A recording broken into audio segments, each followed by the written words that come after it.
Good morning. Welcome to the Property Investor Show. This will be the best panel that you attend, I can assure you, followed only actually by the one that I'm doing later on at 2:15, which will be almost equally as good. So what we're going to talk about, I'll introduce the panel in a second, is could you or should you be a landlord developer? So we'll explain a bit about what we mean by that. So by way of introduction, my name is Russell Quirk. I've been given the hideous job of trying to keep this lot in check as chair and host of this panel. Let's introduce you. Let's start at the end. James. Hi everybody, I'm James Hutchison from Corbil Planning. I'm a planning consultant and give advice on people's projects and sites and buildings and see what development potential it's got. Brilliant. John? I'm John Howard, a property developer investor for 40 odd years, and I work with James. I go to James for planning advice and consultancy. Nice. You do? You do? Nice and succinct. Mike? Mike Bristow, This might CEO. take a while. This is not the advert opportunity yet.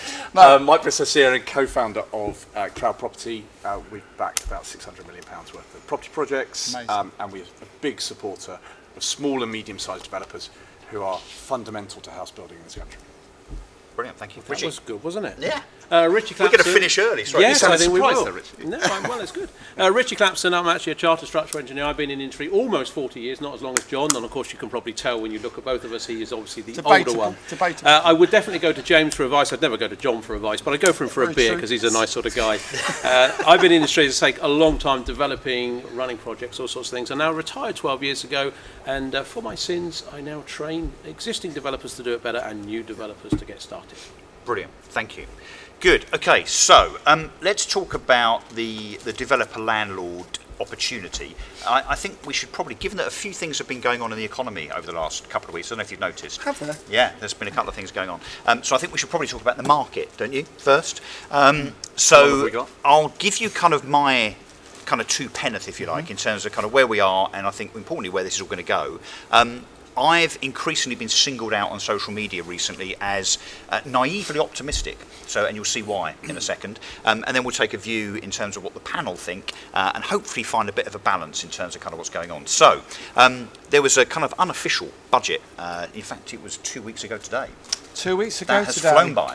And since then, kind of the economy and politics has kind of ended, I suppose. It certainly ended up in turmoil as a combination of a number of things, really. Obviously, the budget was the kicker, was the catalyst in terms of Kwasi Kwarteng announcing what he did around tax cuts, which was surprising that people were surprised from my point of view, given that Liz Truss had trailed it for about 6 months and said that that is exactly what she was going to do. The consensus being, though, that reducing or deleting the highest rate of tax at 45p for those earning over £150,000 was the wrong thing to do. And obviously we can all have our view on that. What then happened, of course, was that the pound was driven down by city short sellers significantly, down to about $1.04. It is, by the way, you won't see this in the media, right back up there. It's back at $1.12 now, so much less pressure on the pound. And of course the consequence was that the markets wobbled everywhere, confidence and sentiment wobbled, and we ended up with swap rates, which are the forward money market positions that traders hold that then are how fixed rate mortgages are priced, increased fairly significantly. So we then had this kind of hyperbole, in my view, that the media started to peddle, which was there are now no mortgages, which was not and is not true. There's a different consensus, really, depending on who you speak to, in terms of how many mortgage products there are around, and Mike probably knows better than me, but the media grabbed hold of this 4,000 products number, and when 1,000 were withdrawn to then be repriced because of the turmoil in the swap markets, that was then seen as people not wanting to lend money to people anymore, which is not true. It was simply a case of those lenders putting their foot on the ball and stopping to reprice. There are other sources that say there's actually about 10 to 11,000 mortgage products available if you take the whole of market, so not just an L&G Mortgage Club figure. So for just a piece of kind of reassurance and a bit of a reality check, there are still mortgages available. Now, whether that's pure resi mortgages, whether that's for development, whether it's buy-to-let, as we'll talk about. There were, a week ago, when the media were talking about there being no mortgages available, as there are now. But without doubt, there has been a significant increase in rates.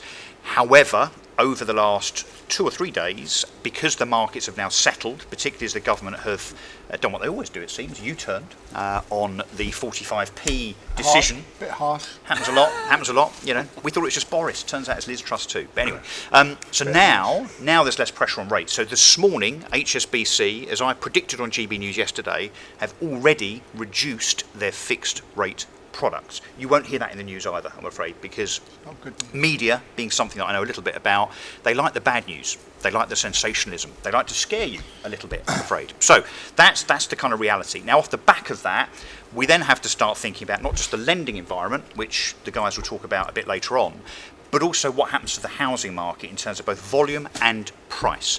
Now, there have been some doomsayers, you know, with kind of capes on and scythes, saying over and over again, as they've been saying for years, frankly, where Brexit's concerned and then the pandemic, that house prices will now crash. House prices will drop 15, 20, 30%. In my opinion, that is simply not going to happen for a number of reasons. A, because rates are going to come down. B, because we are a home-owning, aspirational nation. C, because there's a significant shortage of stock. D, because as soon as we get to a stage where the housing market crashes and that then impacts the rest of the economy, the government will step in, like they did when Rishi Sunak introduced the stamp duty holiday. Just my view. So look, that's where I am. I think there is definitely caution. I definitely wouldn't be fixing a mortgage today. I would wait a little while. I think house prices will not be lower in 12 months' time, and I did bet on the news yesterday a sum of money that will be the case. House prices will not be lower in 12 months' time than they are now. They will not crash. There you go. £1. Sportsman's bet. £10. £10. So will not be lower. They're certainly not going to crash. Will they be 10% higher? Of course not. That's my view. Right, chomping at the bit, Mike. Your view on the market. So I won't go into my view, but I broadly support that, and I've enjoyed Russell's criticism of the media over the last sort of couple of weeks, because it's exactly true, exactly right. So if you look at the Property Investor News magazine on pages 40 and 41, I've done a piece on the long-term fundamentals of the market. Not the last 2 weeks and the sensationalist crap that's going on, the long-term fundamentals in the market that supports exactly that. So I won't go into that in detail. Well, let's move on. So you're positive-ish, or flat, the next 12 months? Benign, will wobble around a bit. There'll be pockets of opportunity. There'll be a bit of a timing lottery as well, because someone coming off their fixed rate in 3 months' time is the loser in the timing lottery, unfortunately, and that's what happens when it's at moments in time. But to the question, crash or no crash? Definitely no crash. Okay, Ritchie, do you agree? Doesn't matter. Go on. Good point. He's retired. Doesn't matter him. He's never going to sell any of his portfolio. I'm still going. So no, I don't think there'll be a crash. 100% agree with that, and agree pretty much with everything that Russell said. But I think on the theme of being a landlord developer, developer being the optimum point, I don't think it makes a huge difference, because development gives you that alternative strategy of retaining cash. Yeah. You know, when you're just building a buy-to-let portfolio and you're trying to get, say, 400 quid a month out of a property, those tweaks in those interest rates could be quite significant to you in terms of what you actually get out of it, particularly if you're trying to live off of it and get financially free. Whereas if you're doing development, that interest rate in the proportion of the overall deal, if you know how to do development properly, is not so significant. When you're not funding all of it, you mean you're only funding the kind of purchase and the development rather than the full end product, you mean? Yeah, but it's just the difference in the numbers. You know, when we're talking about making, say, £200,000-300,000 profit out of a development, maybe 150,000. At 1 or 2% on the interest rate, provided you know what you're doing, is not going to make a big difference. So that's what I say. It doesn't matter. And the point, I guess, is that if you're a landlord and you're buying to let out in the long term, it doesn't matter. I guess what does matter is if you think house prices are going to drop 15% between now and 12 months' time, you might wait. It's simply not going to happen. There were a number of people saying to me at the beginning of the pandemic, I'm going to wait for house prices to come down. But I'm afraid those people are now 20% worse off. 20% worse off. John. Only at the moment. Your view? My view is this, that I've survived 3 property recessions. Everyone is different. The first one was in 1860. 1861, I think it was, actually. So what I would say, if you've got a long-term mortgage on a buy-to-let, who cares? apart from the fact that you may not get your rent, apart from that, who cares? The market might go down 10, 15%, it'll come back up over 20, 25 years. The people who are vulnerable, and I don't want to burst Mike's bubble here, but the people who are vulnerable are the first time developers who are over budget, because it may not be their fault, over budget, taken too long, having penalised, I mean Mike doesn't do this and his company, but a lot of them will penalise you interest-wise. In the past, they've got away with it, because what's happened is, that's what they can sell them for, and that's what it's cost. And all that's happened is they've messed up, but they've papered over the cracks, and it's just done that. So this price has gone up because it's gone up 20%. What's going to happen now is that could go down 10%, that could go, yeah? So that's the problem. So for most people, there's not a problem. For me, for developers who have overstretched themselves, and now you can borrow 60% of loan to value plus all the build costs.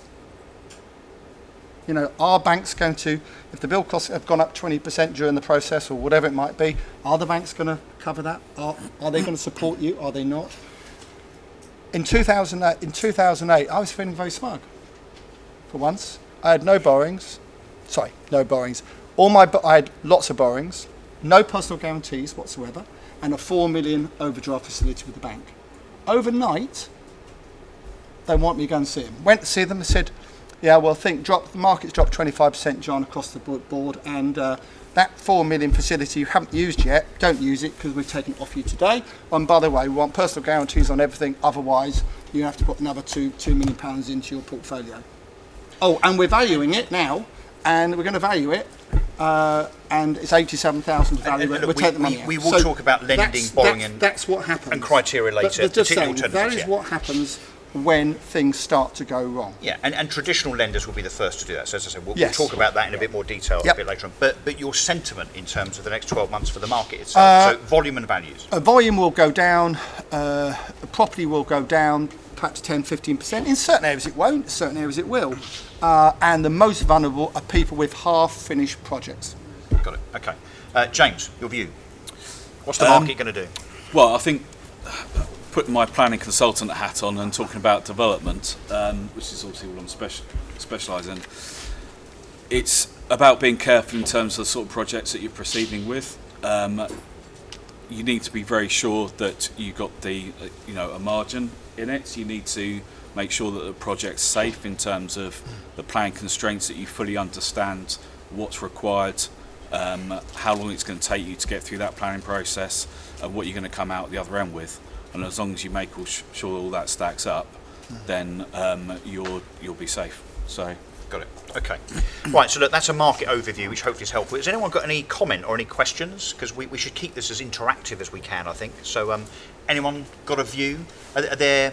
How many pessimists in the room? How many people here? So hands up. Think the housing market is going to crash and prices are going to drop by more than 15% in the next 12 months. Just you two then. You're on your own. It's definite, is it? It's a fact, even though it hasn't happened yet. How's it definite? We haven't done anything right yet, so let's hope she does. Oh, right. So it's political. Let's see.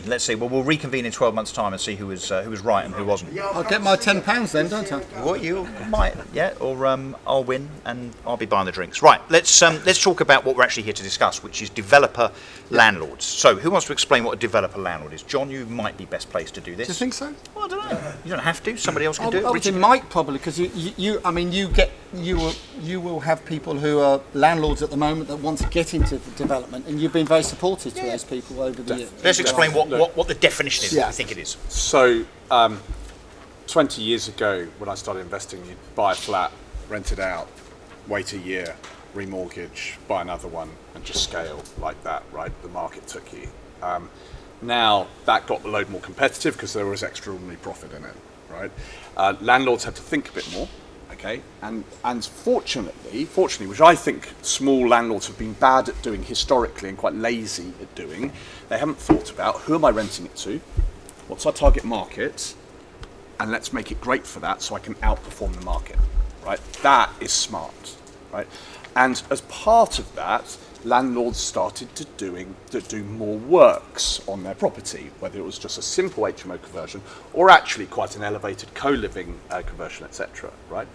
And I think that many, and as a big trend we observe, many investors are doing more than just light refurbs. They're pushing more into projects and development projects, and there's that sort of natural evolution as people say, right, how can I structurally build a larger portfolio with the constrained amount of equity that I have? Well, one way of doing that is to add value to it on the journey. That also targets it better to your end tenant market, and I think that works very well and is very sensible. So it's gaining margin effectively. So you're buying something that you do work on, you add value to it, and you're effectively nicking the margin from perhaps the developer that otherwise you would have bought that property from. And what would be interesting to explore first off really is what we think the pros and cons are, because there are undoubted positives. So if you get that right, as has been alluded to, you've got the margin, which is great for obvious reasons. But there are pitfalls, lots of them, whether it be planning, of course, whether it be funding, which we need to talk about, and also finding the stuff, because obviously it's very competitive, because when it comes to nicking another 15 or 20% margin, guess what? Everyone wants to do that. So pros and cons, John. With all due respect, 15-20% is not enough.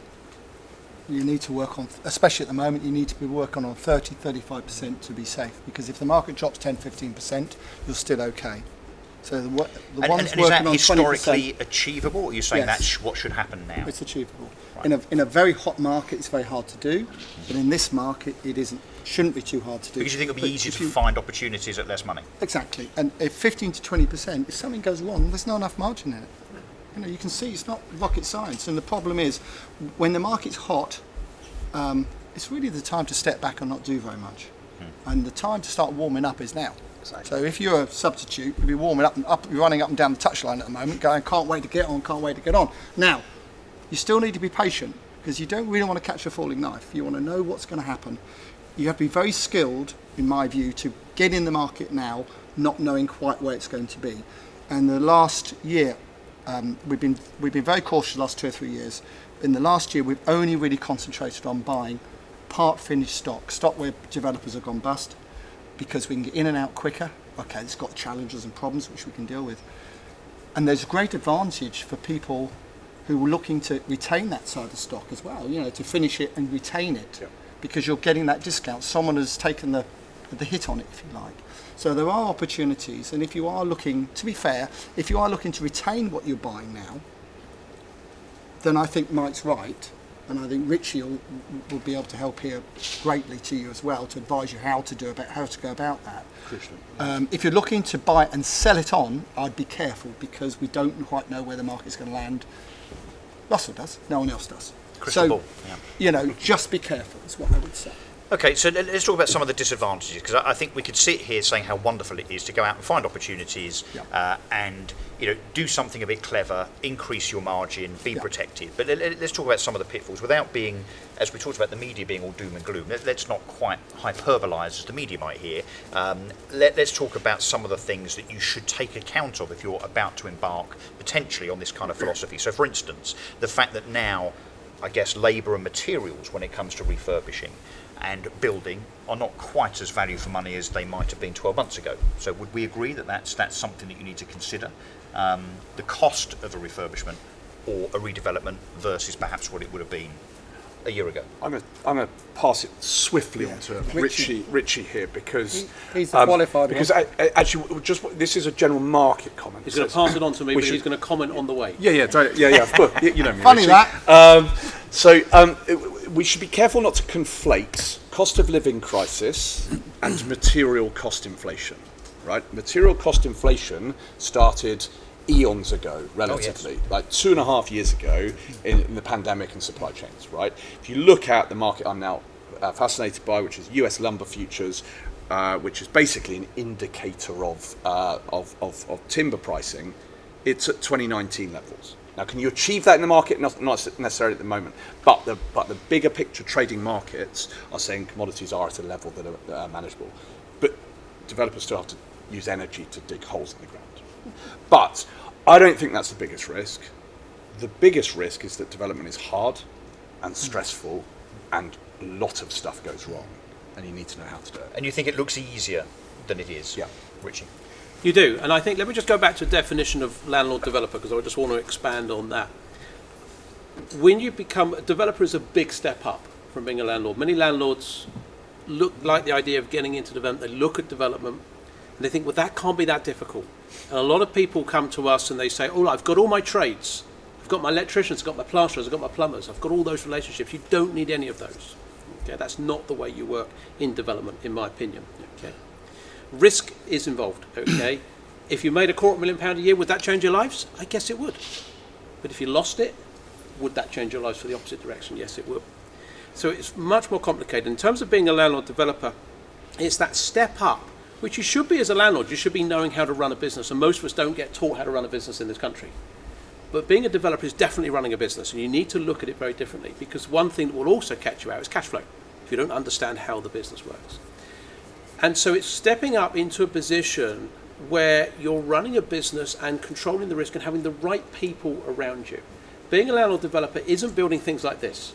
Okay, it probably isn't jumping in where John is at all of his years of experience at his level. It's probably getting in and developing 4 or 5, 6 flats. There's a sweet spot. 5 to 20 units is the sweet spot, and there's lots of reasons why. I can tell you that later today if you come and talk to me. 5 to 20 units, okay? You can't yawn. What are you yawning for? The lady at the front's having a yawn when I'm talking. You yawn when you talk. We all understand. Imagine how you're going to feel in half an hour's time. Actually be asleep. Come from Cambridge to here. Ah, well, that's fine. We'll try and wake you up a little. Yeah, we'll let you know when it's You've got to finished. stay awake till 4:30 because that's when he's speaking after me.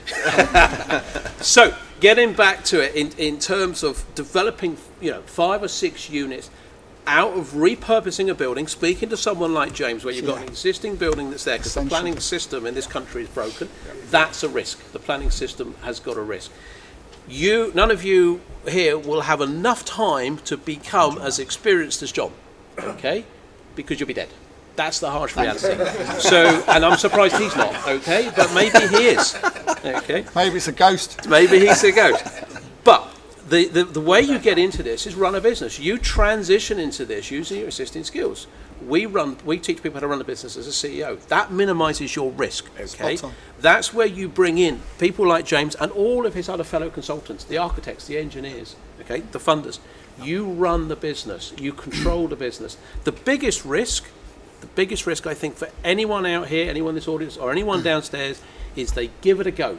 Yeah. Okay, they give it a go. I went to present an evening once, an event, and before I went there, I went on social media. Well, you can imagine people like John and I aren't good on social media, because he's talking about his handle earlier. I'm not sure. I think he's on the CB radio or something. I think I had one of those years ago. But there was someone in the feed of Facebook said, do you know, you don't need to pay for expensive training. But that's fair enough, they're entitled to their opinion. But what I didn't agree with, they said you can Google everything you need to know about property development on the internet. Wow. Well, I actually Googled that night before I went to that session, open heart surgery. There's videos, there's a lot of downloads. And I said at this meeting, would you let me operate on you? And they went, no, God, you could kill me. I go back to that point. If you lost 250,000, would it kill you? It could. So the biggest risk, I think, Russell, is that people enter it with not knowing what they're doing. Yeah. You can do it with not knowing what you're doing once you're educated. I've got a restaurateur who's doing this, a police officer, successfully. Take on board all the points that John says. I think you can do projects at a lesser margin, but you've got to know how to do it. The one thing I would say is please don't project manage it yourself. No, 100%. I honestly to God, the amount of people, and if don't say that to Mike because he won't lend you the money, probably, unless you're a builder or someone like that. Whether I'm converting 2 flats or 150 flats, guess what? I have a building surveyor or a professional overseeing the whole project for me. It's a discipline, right? It's a discipline. Yeah. Yeah. It's a business, and whatever that surveyor charges for overseeing the project, it will save you money. I promise you, it will save you money. Yeah. I've lost money using a surveyor, but on deals from time to time. But I lost a lot more if I hadn't. Saved a lot more by using one. And that point is exactly right, and it's exactly to Rich's point, which is the CEO of a business is not a project manager. No. Right. No. And you employ the project manager. Right. Now we've funded quite a few first-time developers. Yeah. Right. And one of the first-time developers we funded came to us and said, "I've got this site. I'd like to build 11 houses on it. I've never done development before. It's a GDV of £5 million, right? Can you help? Right. So we started asking quite a lot of questions because we'd probably be insane to back that. But this guy was absolutely switched on. He got it right. Okay, he had HMOs. He'd been investing for a number of years, right? But he said, first and foremost, I do not know anything about development. So he was upfront and honest. Yep. Yep. Yeah. And he went and built a team. Okay, Yep. and we helped him build that team because we help out. We want to see success of projects, right? It's in the interest of the developer and us. And he built a team, a brilliant team. He came up to our office with all of the team, right? He'd cut them all into the deal, right? So they were incentivized on executing this deal. And he went, and we backed him. Okay, he went away and sorry, Mike, delivered a beautiful scheme. Did you predominantly back him because he took the decision, the wise decision, to put a team in place? Because he built the team, and we helped him build that team. And you need these skill sets, right? Because we understand the vision, but you cannot execute it. But he knew he couldn't execute outcome? it, right? Brilliant. He lost 12 million, but I mean, yeah, exactly. But so, and we've got a video case study on that deal on our website. And what's your website address? Here we go. Right. So look, the message is, look, yes, discipline, know what you're doing, and if you don't, get somebody else to do it. Look, Richie, you mentioned planning, so we need to talk to James about planning as a risk, right? Because planning is undoubtedly a risk. Yeah, I think probably one of the significant risks is the sound bites that you hear quite often. You could take a commercial property, turn it into residential, no problem. It's permitted development without planning. Yeah. And it's quite shocking sometimes that the amount of people who will believe that, and the government, I think, is also partly responsible in terms of a lot of rhetoric about freeing up permitted development. Everyone can start building. Without actually saying exactly what the restrictions or giving people guidance as to where they could go to find out what the restrictions are. Because everything in planning is fast changing, and on a yearly basis legislation is changing and changing. It changes almost as quickly as our government's changed, which is quite rapidly. Exactly. Enough. And so James, talk to us about some of the perceptions versus reality then. So, I've often heard, oh, it's okay, I'll get planning on that, I know a guy in the council, as if that's going to make it all okay. So perception, you hear it, right? So perception versus reality. So whether it's a planning issue that is a bigger issue than people think, or the fact that, yes, PD doesn't necessarily mean just get on with it and do it. So give us some examples. A lot of people, for example, one person came up to me and was just on the brink of buying a block of flats that's, I'm just looking around the room. Not here. Okay. Wasn't me, was it?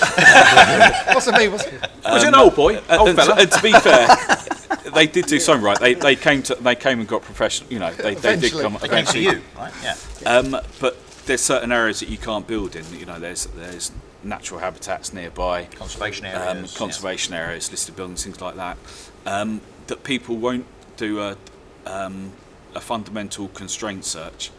And this is something that even gets picked up just through basic conveyancing sometimes, that there's and they won't pick up on what's really important, and they'll proceed with projects that are within constraint areas that will generally be resisted, and there's no way around that. Another example is flood examples. Flood risk areas. You go to a flood risk area. A lot of people think, well, that's never flooded. I've never known it flood before. I've lived here 50 years. I've lived here 50 years, and there's not so much as a puddle outside the front door. And you look on the floodplain, and it's functional floodplain, but it just happens it's not flooded. And unless you do, and you're never going to get anything more than a boat in a flood zone. Unless you actually do that due diligence to start with, and up front. You could end up putting yourself at significant risk. And what about, James, what about time? Because my experience of planners is that they're generally pretty inefficient and take a long, long time. So there's a perception probably that you could buy something, particularly if it's, well, that's kind of my experience, and you buy it kind of unconditionally, or it's got planning but it needs a tweak, and you think, well, the councillor's saying it's 8 weeks as a minor application, so I'll add 8 weeks to my project time, bearing in mind you've got money out with Mike, let's say, which is costing you a small amount of interest. It's going to be Not costing as you much as something. some people, to Yeah, be fair exactly, tonight. exactly. So what's the, again, perception versus reality in terms of what something's going to take to either to get an amendment or to actually get planning? I mean, I took the kids to Marwell Zoo, and there was a sloth up in the, in the roof of the It was moving conservatory, quicker. and he moved quicker than the local authority. It's What should you expect? Let's say you want to turn a house into flats, or you want to get a... okay. So what you could expect is a lead-in time of 4 to 6 weeks from the time you've seen the site, put the plans together, work with the consultants, get the application in. Get a pre-app. Get a pre-app. Well, pre-application I would probably avoid altogether, unless Planners in will love certain circumstances. Yeah. And then local authority goes in. If it's a minor application, which most of your applications will be, it's an 8-week process, and you get a decision at the end. That's how it should work. But it's only 8 weeks, without getting too technical, from validation. And From often the planning validation. authority will validate several weeks after the application goes in. Unless, and they will try another risk. and they will try and invalidate on any reason. So your start date will get shifted down. Because they're so under so much pressure, presumably. They've got targets to meet. They've got statutory returns they've got to give to government every month. And if they fail on those, then they can ultimately have their powers taken away. Good. And it gets given to the government. Worst case scenario, Usselford Council in Essex special is one measures now. example, special measures. And they now can't Because they turned consider- down too much, didn't they? Yeah, their refusal rates were falling below. So basically, they're refusing things they shouldn't have refused that got overturned on appeal. You do that too often, and eventually the government will step in and take your powers away. Interesting. So it's a quite significant politically as well.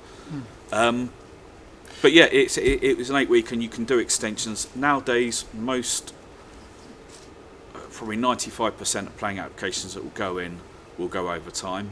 Yeah. They won't show as going over time because the planning officer will ask for an extension of time limit. Yep. And you have to agree it, otherwise your application gets put on the Yep. shelves. Yep. So you need to leave a long period of time with the local authority. Appeals, I would say, never give yourself less than 10 to 12 months. I'm going to say there's 6 months minimum, but again, my experience is 6 months is just the starting point, really. Yeah, So it's 10 to 12 months. I think the bigger ones happen sooner, quicker, probably, don't they? Some of the bigger ones. Yeah, well, it's very So much areas. I mean, I've had appeals, 2 very similar appeals, probably a couple of miles apart. One gets started, the other one gets started in 4 months, and it is purely luck of the draw in terms of allocation and disposals. Russell, can I add something to the sound bites bit, if I could, please? Yeah. Because I think, don't bother with planning. This guy's just told you at the end the planning system's broken. Okay, it's broken. It It's is, a mess. yeah. Okay, and it's not going to get better anytime soon. You started the conversation about sound bites on permitted development rights. Permitted development rights aren't as simple as some people think, which is what James was saying. Absolutely right. Okay, Absolutely right. but they are significantly easier. Okay, when you know what you're doing, than planning. Okay, So Richie, let me just halt you, because my question, which you can answer first, is, based on what James has just said, there's a number of permitted development opportunities, which Ritchie would explain what permitted development means, but also a lot of government rhetoric around, for instance, turning empty shops in the high street into residential dwellings, turning offices in the town centre into residential dwellings. All sounds lovely and easy and straightforward and fluffy. The reality, as James has said, and I think Ritchie will concede, is very different. But I guess if planning is an obstacle, which it definitely is, particularly in terms of time and frustration, it is very easy then to think, well, okay, I'll just buy something that's PD. I'll just buy an old takeaway and turn it into a house. If you buy it with PD, if you buy it without PD, but you think you're going to get PD, guess what I do? Well, look, let's Ritchie elaborate. So go back to this take a point, chance. okay? What you need to understand is what we talked about earlier. You need to understand how permitted development rights work. You need to be the CEO. You need someone like James on your team to know which one to go for. Okay. Spot on. There are, in my opinion, 2 PD rights you should use. As simple as that. It's Class G and it's Class MA. And they do revolve around shops and all sorts of other things that you can convert. Who's heard of airspace rights, building on top of buildings? Forget it. Do not bother. No. Okay? I agree with that. And what is that? 3 stories? If it was built before a certain day, there are you the can go too complications. high. Commercial buildings is 3 stories and you can build on. Yeah. As an aside, one of the problems that a lot of people get planning on that, and then they can't actually physically build the damn thing, which is another thing. But there's some recent court cases which are making it far more complicated. When those rules came out, there's another one called ZA, which is demolition and rebuild. They have areas, or I would call shades of grey, and I predicted that the local authority, planning authority, would intervene and manipulate those, and they have, and there's been some court cases on those. G and MA are the easiest ones. In fact, Class G permitted development right is the easiest one to do. Easy in brackets, because none of this is that easy. The thing with permitted development rights, there are limited rules that they can check you against, okay? And once you have someone like James on your team, and do not do it without someone like James, he can check those half a dozen or so rules and see whether you comply, like flooding, okay? And this is the very significant thing, what they can't do is throw local policy at you. So local policy, national policy does not apply to permitted development rights. Permitted development rights have got a number of rules. It's not as simple as it might sound, but once you understand those rules and you can tick those boxes, you have a much better chance of getting it through the system. But G and M&A will enable you to go out without being fluffy and rah-rah, because I don't want you to just think, let's go and do it. You can convert shops and offices and gymnasiums and all sorts of things. Who'd like to convert a pub? Do not bother, okay? You can't convert pubs. Put your hand down. Yeah, put your hand down. But there's lots of buildings you can convert, and someone like James will tell you which ones to. And so I always say there is a path of least resistance. Yeah. None of it's easy, but there's a path of least resistance. It is PD, it's Class G, it's Class MA, and understand what it is. Well, you tell us why not a pub? Why not? Because pubs are now protected. They've been put under sui generis. And the wording is pubs are now protected. Right. There's always clever things you can do. There's loopholes. Someone like James, I'm sure, will lead you through the loopholes, okay? Don't cross the line, but there's things that you can do, and a good consultant will always look at those things for you. We used to try and take pubs, or people would in the industry, and go, right, let's turn a pub into a restaurant. And when is a pub as a restaurant? Is it jacket, potato and beans, or does it have to have salad alongside it? Do you remember all that argument in COVID? Well, you used to better take a pub, try and get it into a restaurant, and then a restaurant was in the class that you could then convert to residential. Just don't bother. Pubs are so protected. They're put into sui generis. They're put there for a reason. The government, local authorities don't want you to. Yep. So try and find a route where actually everyone is in supportive of it. So if you've got an old light industrial building, which have complications in themselves to build, or a shop in a town or a city that's empty and that high street needs regenerating, there's just a chance that the local authority will be supportive of you, as will the neighbours, and then understand the easy route to go through. The other thing, which is absolutely fundamental to permitted development rights, which this man will no doubt emphasise, unless you've got certainty to convert that building, so if you try and get a building and you want to go for planning, and it could take, as you say, 12, 18, 24 months, this man won't lend you the development finance. He might sort out some bridging, but there is uncertainty. And what if you don't get planning permission? You end up devaluing your own site because you just prove you can't get it. Someone like John will come and nick it off you cheap. Okay, so you have, but rightly so. But rightly so. But you want to have something that's got permitted development rights, because if we've got those, even if we don't have them in place, but we've got someone like James dictating and understand the position, you would then lend on that basis, because it's got the permission to go ahead. Would that be correct? I want to talk about funding in a second before we get thrown out. But so let's talk He about wants that to talk about in it a now. second. Yeah, No, I won't. Is it a non-funding thing? It's a non-funding, Good. remarkably. I'm kind of amazed. me. Go for It's a non. Do funding. You'll still get an advert. CrowdProperty. It's again thinking landlords to developer, right? Okay. Often people say, "Oh, you can make hundreds of thousands of pounds doing development," right? It is a journey. It is a journey. As well. Yes, exactly. Yeah, it is a journey with huge complexity, huge stress, and huge difficulty. Okay, and the crucial thing to keep in mind, whether you're a landlord, developer, or just going into development, is your first project will be your least profitable one. Because you're learning. Because you're learning and you're getting all the skill sets But on, that's fine, and right? evolving. And then you will become better, more efficient. You'll spend less time building the team around you because you had them from before, etc. And just thinking about it in the long run, not the short one. I need to max out profit, so I'm going to shortcut here, right, on that first one. Let's start to wrap up the landlord developer debate really with some tips really from the panel in terms of what their summary bullet point takeaways would be for you guys in terms of the two or three things that you should absolutely do or not do in terms of becoming a developer landlord. And then I want to ask you a question about funding. John, top tips. Top tips is building surveyor to produce a schedule of works that then is sent out to the builders to quote. Make sure it's a JCT contract, fixed price contract. You might think it's costing you 50 grand more. My God, in the end, it won't. Good. Okay. Top tips, Ritchie? It's very simple. Okay, if you're going to transition into this, forget it's got anything to do with property. Just forget that. Yeah. Just think of it as a business. Yep. And come in and transition into this as a CEO of a business. It just happens to be property. And then there'll be plenty of other people that will tell you about JCT contracts and all those things. So just be a CEO of a business, use your existing skills, full stop. And think about the P&L. Exactly. Correct. Well, the other thing, and the exact build on that, is that I alluded to it earlier. Investors and developers do not think business strategy, right? Business strategy is, what is my end product? What is the competition? How am I going to monetize that? How am I going to execute on that, right? And how am I going to marshal my resources in delivering that, right? It's not okay just to build vanilla stuff, bosh it out to the market with no differentiation, especially if you're hope keeping for the it, best. and hope for the best, Yeah. right? Stand out, think about it, because that will result in a far better product. Thank you, Mike. James, tips? Can I have two? Sure. As many as you like. I've just more the given better. one, just mentioned one.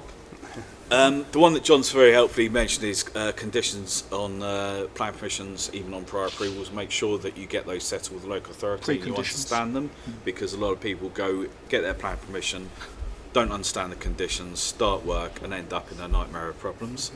The other point is you'll spend a lot of time trying to find your first project if you don't understand the basics. You don't need to know all the detail of planning, but you'll be going around in circles for a long time unless you just acquaint yourself with some fundamental planning tips and knowledge that will help you target your search into the right opportunities.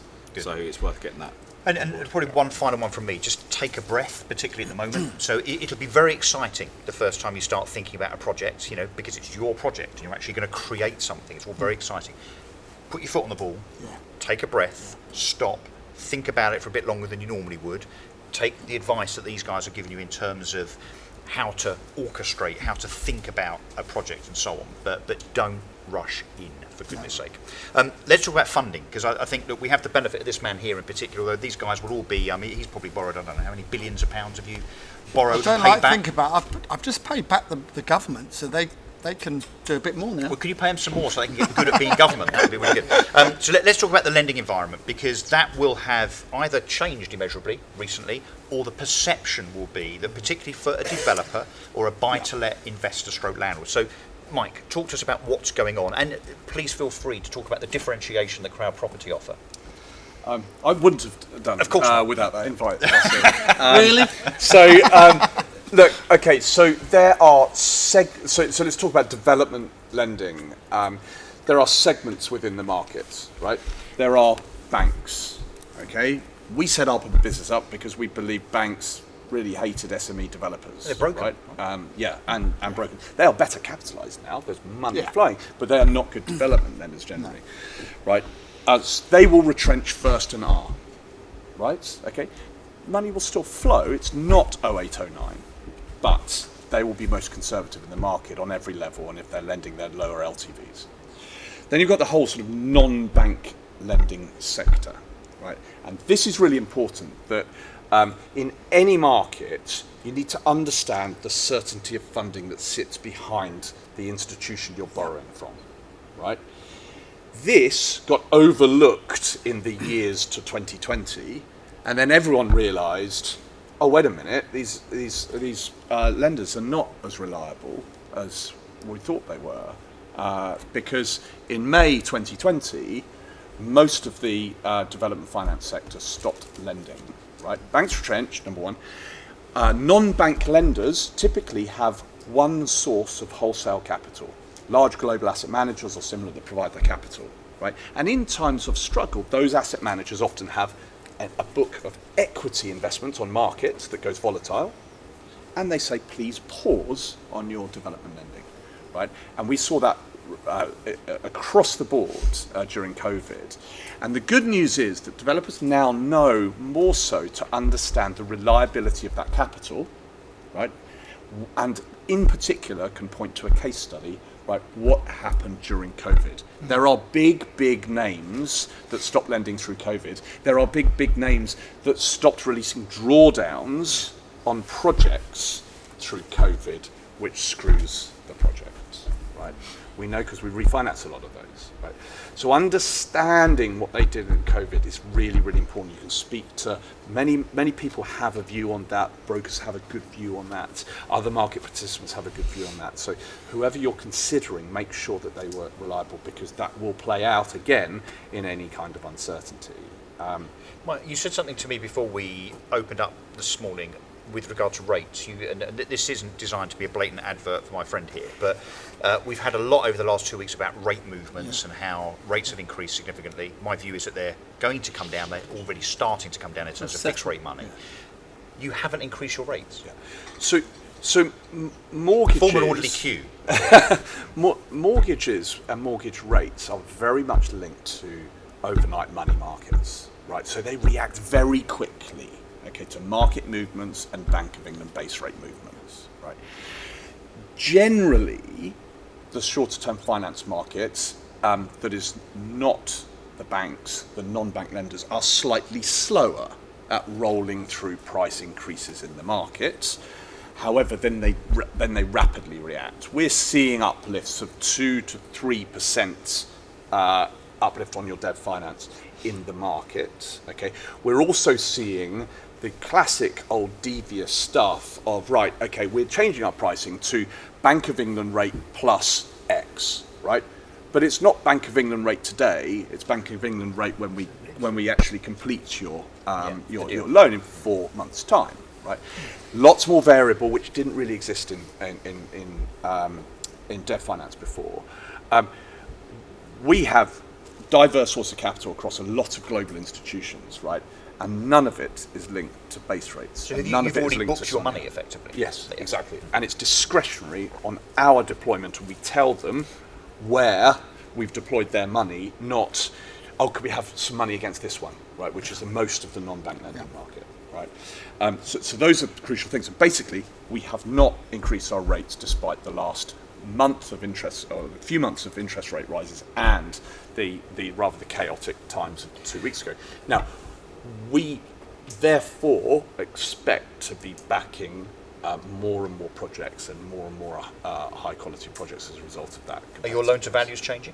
Your parameters? No. They're not? No. Okay. So are lenders still lending? Because clearly they are, despite what you'll hear. Lenders are lending. Definitely.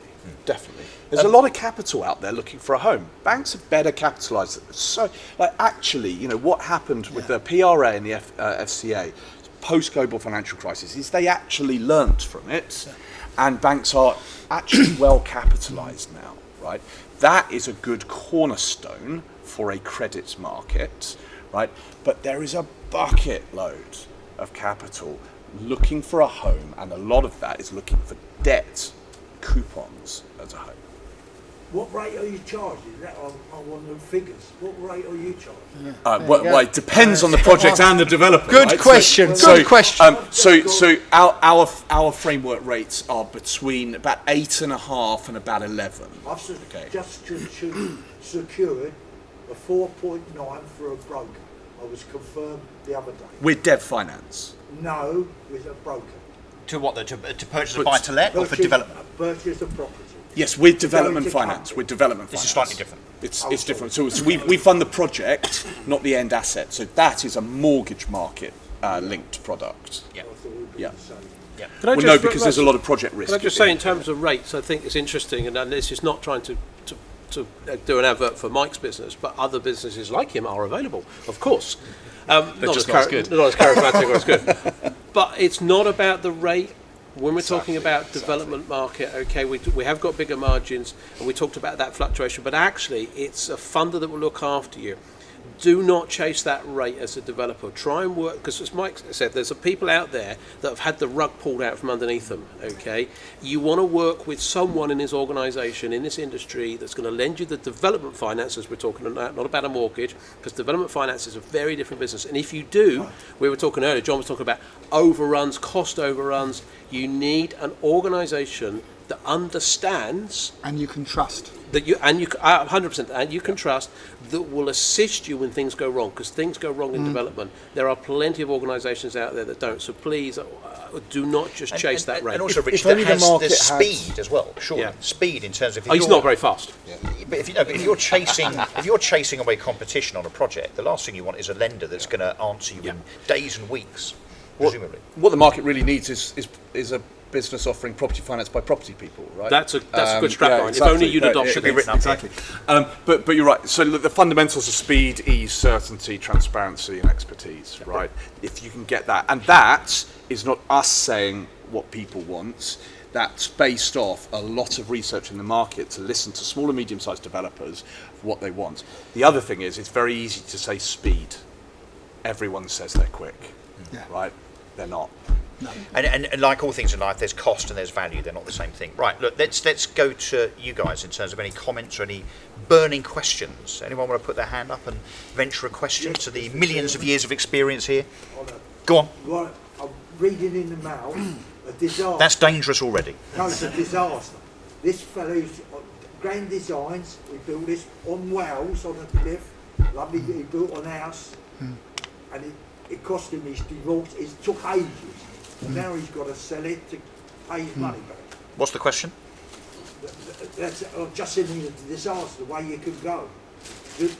So be careful. Spend too much on it. Yeah, so do your He had no diligence. backing. No. 7 million. He's got no wife either now, has he? Yeah. No, he's got no wife, children. But everything else was bad news. Everything else was bad news.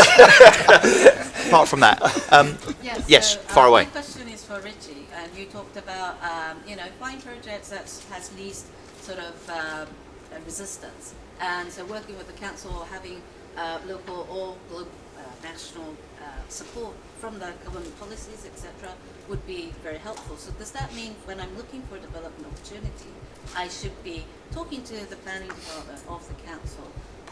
No, you're shaking your head. So James will have a view on this as well, I'm sure. Okay, great. Yeah, so that would be my question to James as well. So please. So I wouldn't talk to anyone in local authority, because you'll probably die before you get an answer. Okay, and you If won't you be find talking someone, to can the you right let me know? person who will put you onto someone else, and they'll be off, and then they'll be back from maternity leave. And you'll be depressed at the outcome. You'll be depressed at the outcome. Okay, so definitely don't talk to local authority. What you do not want to do as well, and this is another fundamental problem that new developers make, is they don't know, without getting too technical, the use class of a building. Okay, the use class of the building is fundamental to know what permitted development right you can use and can you use it. And the mistake a lot of people do is go and ask the local authority. Well, they're not going to give you the answer you want necessarily. So actually, what you need is someone like James on board to understand how you're actually going to present that, not necessarily ask the local authority to get the answer that you want. In terms of finding the right sort of buildings, it's knowing what you're looking for. You can buy buildings off local authorities. What you really want to find, particularly in these difficult markets, and John was talking about maximise your profitability in this market, is buying right. Buying right means buying off of motivated sellers, okay? People that are in trouble, and we're not trying to fleece them, but we're actually there to help them and help ourselves. If you can buy a building off of someone who's desperate to sell it because they've lost their tenants, they've lost their occupiers, or they've lost their business, but you can save the day for them and buy the building off them at a competitive rate, that's the sort of thing. So you know it's a more guaranteed outcome. Yeah? Absolutely. So James, do you want to add to the answer? Well, just on the use class, that's fundamental, because if you're going to use any sort of permitted development right, you'll need to prove the use class. So it's not just what the building appears to be now, it's what it was, say, 4 years ago. Because the permitted development rights consider what the building was, say, in 2018, not necessarily what it is today. You probably need a good planning consultant, I suspect. A good planning consultant and a friendly one as well. a friendly one with a smile. Someone who John Howard uses. Yeah, you do. Can I ask a question? Actually, sorry, this gentleman has his hand up, if you don't mind. Just you had a question. Sorry, I'll come to you in a sec. On planning, what's your view, if any, on the investment zones that the new government was to set up. Or the 40 areas, yeah, which they have listed now. Relaxed planning Yeah. regulation. But there's no detail on them though, is there? We know where they are, but we don't really know what they are, do we? Exactly. Yeah, I think that's exactly it. There's no detail on it, so Which yes, is surprising from government. Yes, it is. It's just a headline and no. Can I just and say, no- I was in the room. Sorry to cut you Yeah, up of course. there, because I mean I was in the John's room on on defensive on now. Tuesday when it was announced where they were, some of them were, and of course you're absolutely right. James is right.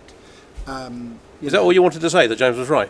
Yes. That's and good. he was Well, in the room. obviously- That's what he actually Yeah. wanted to Yeah. say. He was in the room. Yeah. I'll carry on.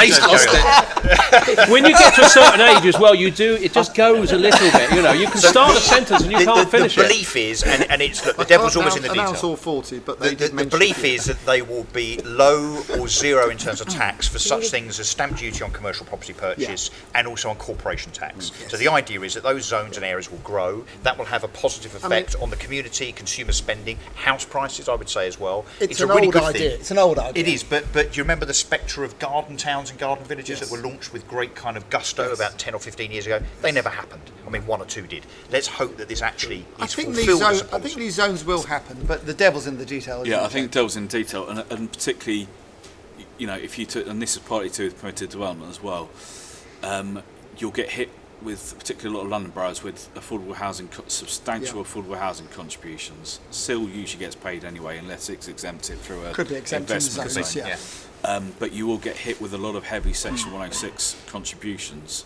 that you'll need to factor into your finances. Whereas investment zones, permitted development, apart from the SIL, tend to sidestep that. So that is one of the significant benefits. What was your question? Well, it might be a stupid question. I'm sure it won't be. I doubt it. There's no such thing in here as a stupid question. There's stupid answers, but there's just no stupid questions. Look at us, yeah. All of you, thank you. It was really like with your company. So do you work alongside the councils and the government, or how does what you do? Oh, what a ridiculous question. That's a great question. I would love Great to question. work alongside the local authority. It would help. Surely not. It would help. It's almost got to a stage where there's no dialogue between local authorities, generally speaking, and the planning consultants. The thing is that I used to work for local authority, and a lot of planning consultants will come from local authority backgrounds. So you got someone who's worked in local authority and done the job of planning officer, and then that's switched around so that you'll be thinking the way a local authority officer will be thinking, which is generally why most planning consultants are fairly pessimistic. And Planning consultants will generally work in spite of the local authority, but also will help you through the maze of regulations. Bypass them. Not No, you bypass, can't. no. Work. I can't issue permissions. No, no. Much I as like I'd the love things- to. Help much you as get I'd love to. permission by understanding the language and the technicalities and the policies, which obviously change a lot. Yeah. So, you had a question. Yes, And the council. James, in choosing a planning consultant, what are the basics you look for? Is it somebody local or somebody experienced in dealing with Someone different pessimistic. Someone called James. types? Because is it local planning consultant, any planning consultant from, say, north of England? So do you mean how you should choose someone? Whether they should be local or regional or national. I don't think the geographic area is particularly important as long as they have a knowledge and understanding of the area. But I think, as John just mentioned, the pessimism is. Important. I'm joking. I say Important. it differently, but you don't want a planning consultant who's going to tell you what you want to hear, You never do. and you invariably never do. And I'll No. be always sceptical of someone who does tell you what Yeah. you want to hear. Be careful. Because I like to think you're responsible for the advice you give, and ultimately if that person says, all right, you give me some good advice at feasibility, now go off and get me that plan permission, and then I can't get it, it's not going to look very good on me. So And James, presumably it's such a thing as whereby the criteria shouldn't be based on the cheapest. So don't just go through the internet and find cheapest planning consultant. for example, if you ever get an application refused, you'll usually get 4 or 5 letters through your door saying we'll appeal your decision, no win, no fee. Don't do it, because it's the worst thing you could do, because ultimately that's going to go on your planning, your property history. It doesn't help. and We it's should not probably gonna wrap up in a second. We haven't been thrown out yet. I don't know if there's another panel after this, but I'm happy to kind of carry on particularly if there's interaction and questions from the audience. So we'll carry on, I guess, until we're thrown out. So Yeah, sorry, just what James said earlier about Really? one of its tips being learn the basics of planning. To what extent? Are you talking about classes, or are you talking about going further into it? So when you look at the sort of development strategy you want to implement, you would generally look at, do I want to do conversions? So if you do, you need to look at Class G, Class MA. If you want to do new build, you need to look at where's the best place to do new build. And if you just get some fun, like for example, Greenbelt, don't go to. There's also like housing land supply. And I'm not wishing to sell, but there's a blog on our website which has got housing land supply for all the local authorities in England. And we should be 5 years typically? It should be under 5 years. Yeah. Those are the local authorities you want to target. So because they're more likely to lose on appeal. Yep, they're much more likely to lose on appeal, and it tips the planning balance in your favour. Basildon, Brentwood, Epping Forest, most of East Sussex and Uttlesford. Kent.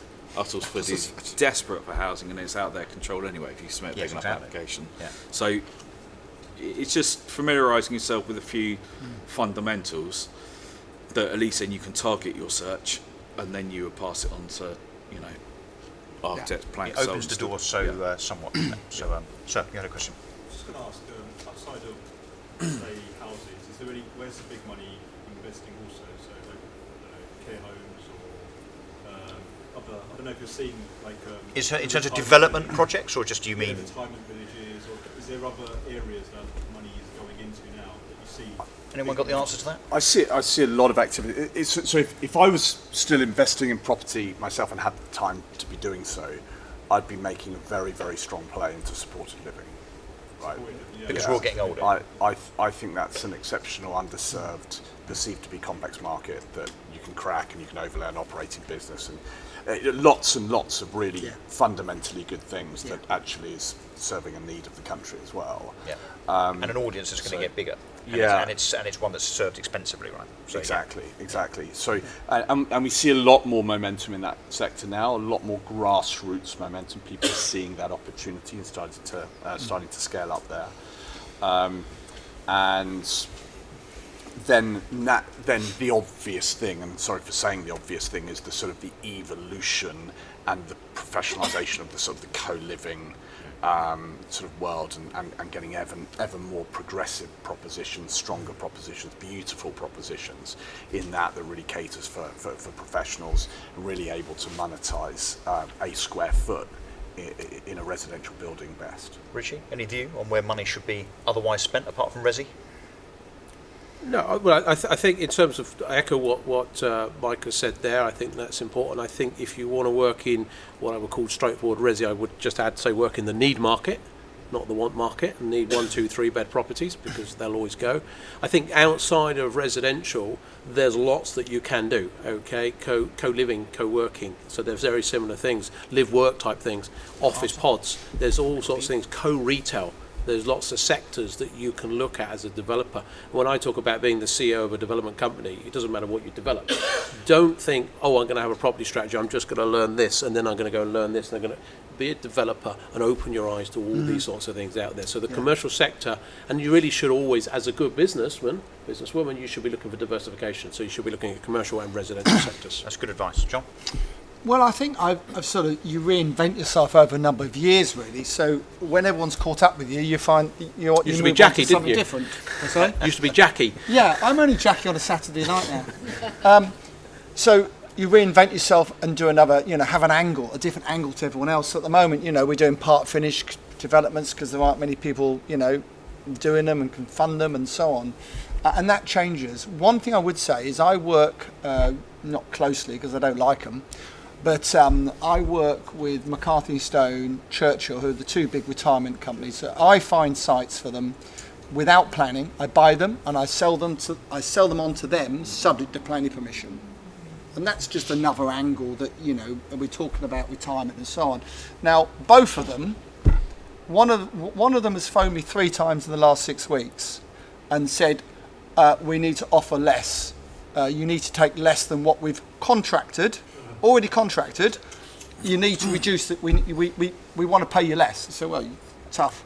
Well, they ring, and he rang up earlier today and said, sorry, John, but the MD's asked me to ring you for the third time and ask you, would you reduce the purchase price? And I said the first time and the second time, and John, I'm going to say the the same thing the third time, but I still want to do deals with you. I still want to find you deals. Don't be upset about it. That's just business. It's the cyclicality of the market, right? Yeah. And we went on to talk about 2 more sites that I'm looking at for them. I presume it's the same when something's gone up 15% based on a deal that was done a year ago. You don't also ask them for more money because you're contracted at the previous figure. It works both ways, right? Well, no, you can't, because you are contracted. They are contracted, so they can't. Why am I going to reduce the price? Yeah.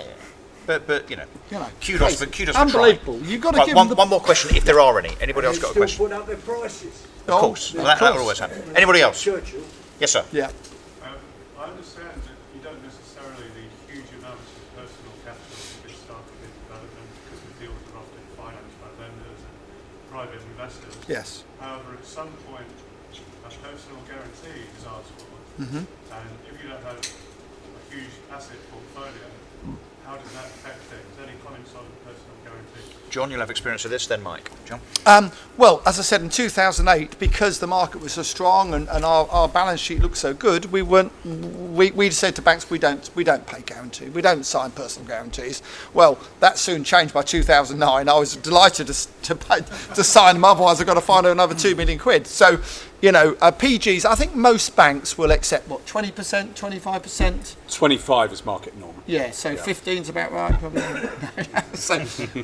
But Mike will have a better angle on that than me, really, because you ask for them. I just have to give them. So, look, it's standard in the market. Have I heard explicit stories about those being exercised? No.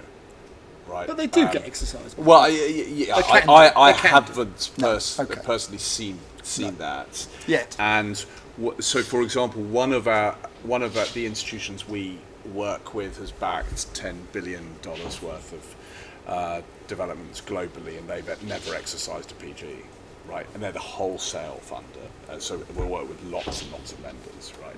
So look, but don't read that as just give them away willy-nilly, right? Okay, take them very seriously. It's a legal document and there's recourse on it. Typically, it's the senior lender that will take that. Now, for a senior lender to exercise on that, you've got to have screwed up the project pretty spectacularly. So, as long as you're progressing in a diligent way, it's very unlikely that PG will. Therefore, you need assets worth 25% of the loan. So it will be, that's what you will be signing up to.